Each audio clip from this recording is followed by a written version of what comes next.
So you got clout. So you got clout. I'm on out. Say I'm on out. Hey, gotta celebrate life. And that's alright. Know what I do. Young king been working so hard, they supporting the couples out of these moves. Let me hit snooze, time for me to get up. Get bust, I ain't got time to be stuck. You been escaping, but so many tickets up. It's been an honor, the blessing, I don't believe in luck. We're gonna end on a higher note, but while I have you here, just one more thing, one more touchy subject I have to ask you. Your mentor. Which one? It was a guy, I can't recall his name. Mr. Mike Hodge, who passed away? Hodge. Yeah. Mr. Mike Hodge. One thing that we have in common is our love and passion for not just being an actor, but just the art form of it. Yeah. You know, just really wanting to be the best actor that we can be, because you can be an actor, and it's just a job. Yeah. But people like us really appreciate the art form and the essence of it. And I remember you sharing with me how Mr. Hodge, God rest his soul, how he really stressed to you, because he was apparently, you told me he was very connected, and he could have put you on a long time ago, but he wanted you to work on your craft, and at the end of the day, you're a better actor for it. Is there anything that you would like to say for him right now? I hate you, man. Mr. Hodge, for those who don't know, Mr. Hodge was a former national president of the Screen Actors Guild, SAG-AFTRA. Okay. And he was, at the time of his passing, he had just currently been re-elected the New York chapter president. Mm-hmm. So anyone who knows acting in the business, like, SAG president is talk as far as being connected and knowledgeable in the business. Like, you can't get more knowledgeable than that. You know what I mean? He knows the business, the actual business of show business. You know what I mean? Right. And so, and I say that to say that, you know, I would go to the SAG-AFTRA office. Again, a divine relationship. I met him at a Starbucks when he was giving advice to a fellow actor, fellow thespian. That's what I'm looking for. Fellow thespian, Monique Paulwell. Shout out to you, Monique. Shout out. And I was eavesdropping, and he invited me to the conversation. You know what I mean? Told him what was going on, and he kind of just took me under his wing for a moment. And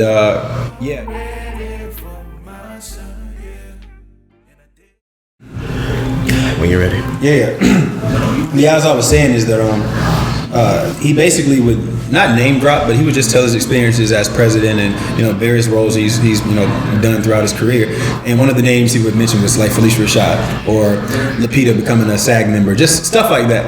And of course, again, I'm from Alabama. I'm fresh out of college. I'm like, yo, you actually know these people? Yeah. Duh, he's the president. But I just didn't make that connection until he told me about it. And so hearing that stuff, I'm like, bro, I'm kind of in New York, trying to get into business. Hook me up. He would not budge. He was just like, no. He was like, I know you have the drive and the will to do this, but you need to sharpen your skills. You need to hone in on your craft. You need to do theater. You know, he gave me a lot of insight as far as like how you don't want to just go into the business prematurely and get in front of the wrong casting directors, because even if you audition again down the line, they'll remember that bad audition you did, and that can mess you up in the long run. Really? Okay. Yeah. So he was like, it's my advice to just train, get some experience, and then come back to it, you know? Yeah, that's a nice tip for all you new actors out there. Yeah. Okay, so how long did you know him? Going on 2 years. 2 years? Yeah, and I think the week before he passed away, he inboxed me on Facebook, because at the time didn't have a phone.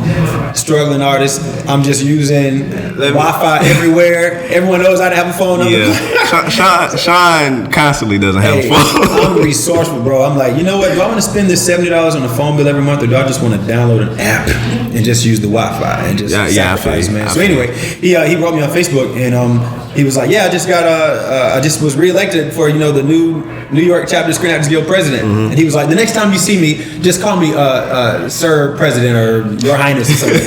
And I laughed or whatever. And next week, I think Monique Paulwell told me that, he had passed away.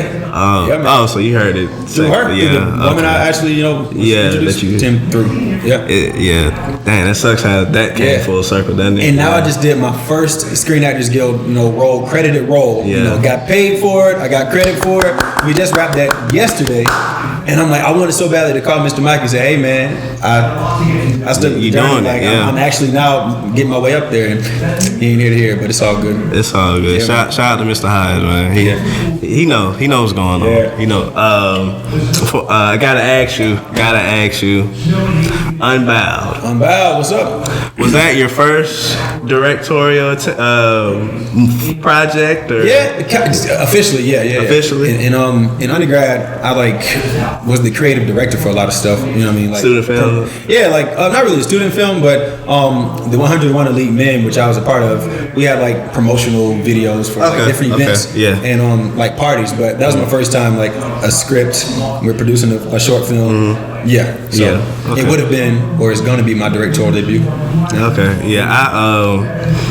I directed myself, and it's a hassle. That's why I put my hand down, man. Yeah, man. Woo. Man, it is a hassle. It's beautiful. A lot of work. It's a process. The whole thing is a process. Yeah. Damn, I don't even want to quote the guy because I know I'm gonna fuck it up.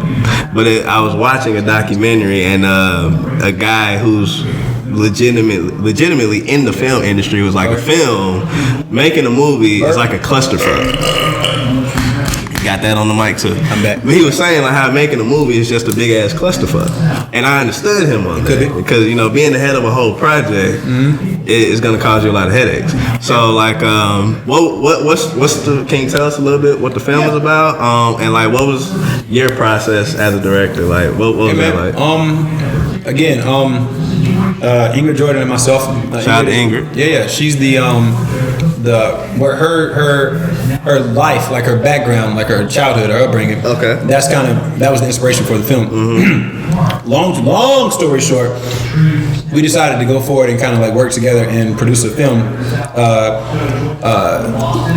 based on events of her past. It was not a biography, a biopic or nothing. Yeah. Just kind of based around it. Just kind of based around it, right? So so we actually made it a reality, man. And so it was basically about. Hold on. Before you go there, I'm going to save that question for her. Since it's so much about her. Yeah. Because I am going to have her on the show. Good. But what I want to ask you is more so your experience as a director. Gotcha. What was that more so like? Appreciate it. I'm gonna say those questions for her. Appreciate it. What was your experience? My experience was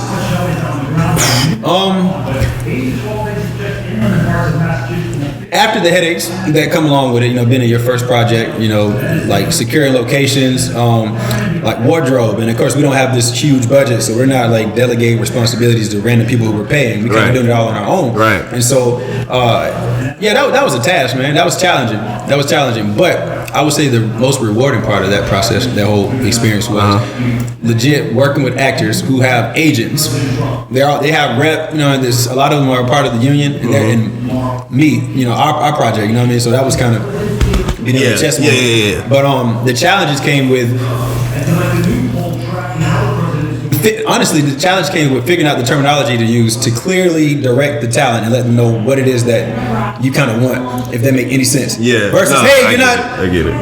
We need more. What does more mean? Yeah. I need to, figuring out how exactly to convey those messages so they got it. Yeah. That was the hard part. I get it. Yeah, man. I get it. Because it's tough, kind of to really sometimes. And how to approach it. Yeah, approach it. Insult their whole creative. Yeah. And really get an honest reaction out of the performance out of them at the same time. It's a little less of this, a little more of this. Yeah. This is where your mind is. I had to learn that on the fly. What happened before this scene? Put your mind in that space. I had no directorial experience at all, so I had to learn everything on the fly. So I feel like on my end, it could have been a little better as far as directing the movie. I think my movie's gonna be great, but I could have been a better director. So I know from now on, I'm gonna be spot on. And what you're talking about now with those learning how to say certain things and just trying to put them in the mindset, I'm better at that now. And that goes back to training. You got to prepare for what you want. People just try to go from A to M. Have you read a book about it? Yeah. Do you know the terminology? Yeah, exactly. You know how the camera works? Yeah. Do you know what a caution is? It's a lot that goes to directing. They just want to be famous. More so than saying action. Exactly. And I learned that on the fly. Yeah, man.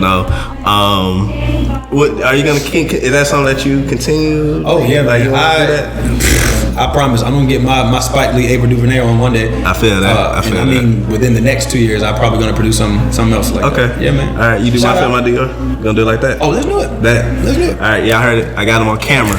I got him on camera. He just committed to 2 projects. He just committed to 2 projects, one of mine and one of his. And we got millions of dollars between both of us. Oh, you already know. You already know. And ideas, man. So yeah.